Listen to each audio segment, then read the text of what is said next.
Kidnapping, enfermement, séquestration. Cette jeune femme a été enfermée contre sa volonté avec la complicité de ses propres parents.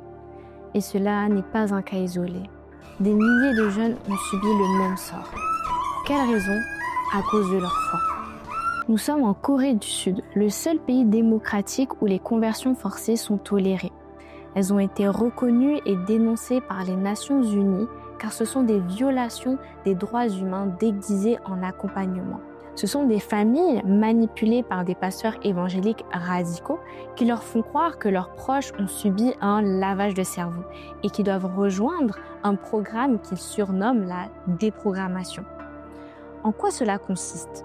Ce sont des kidnappings orchestrés par les familles avec l'aide de ces pasteurs, où les victimes sont enfermées dans des endroits isolés, dans les montagnes, les forêts, où elles y sont ligotées, menottées, comme des bêtes, jusqu'à ce qu'elles acceptent de renoncer à leur foi et à leurs croyances. Gujin n'est pas un cas isolé. Voici l'histoire des sœurs Song. Pensant à un jour de fête, elles montent dans la voiture familiale, mais ne s'attendaient pas à ce que cela vire au cauchemar. Le père change de direction et les conduit dans une pension isolée, où elles y sont ligotées et bâillonnées.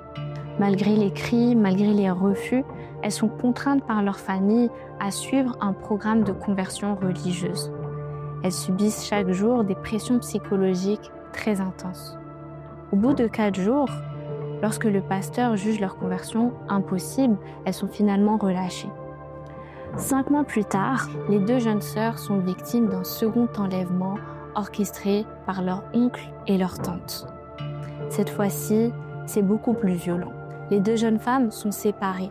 Elles sont battues chaque jour jusqu'à perdre toute capacité de raisonnement. Elles finissent par signer un document de consentement à ce programme de conversion.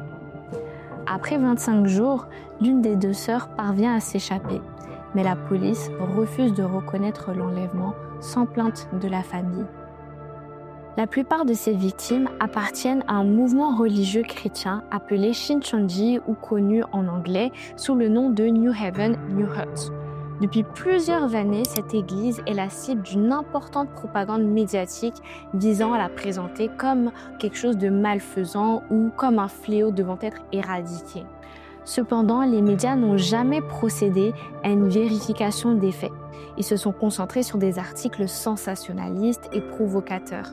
Shincheonji subit depuis bien longtemps des malentendus et des persécutions de la part de la société. La raison de ces persécutions est que Shincheonji n'appartient pas aux dénominations traditionnelles et que beaucoup de personnes ont quitté leur église existante pour rejoindre Shincheonji. La constitution de la République de Corée du Sud garantit pourtant la liberté de religion, tout comme en France et dans bien d'autres pays. La foi est une valeur humaine qui mérite d'être respectée. Elle ne devrait pas être enfermée dans la case de secte ou hérésie simplement parce qu'elle n'appartient pas à la majorité ou à des groupes déjà établis.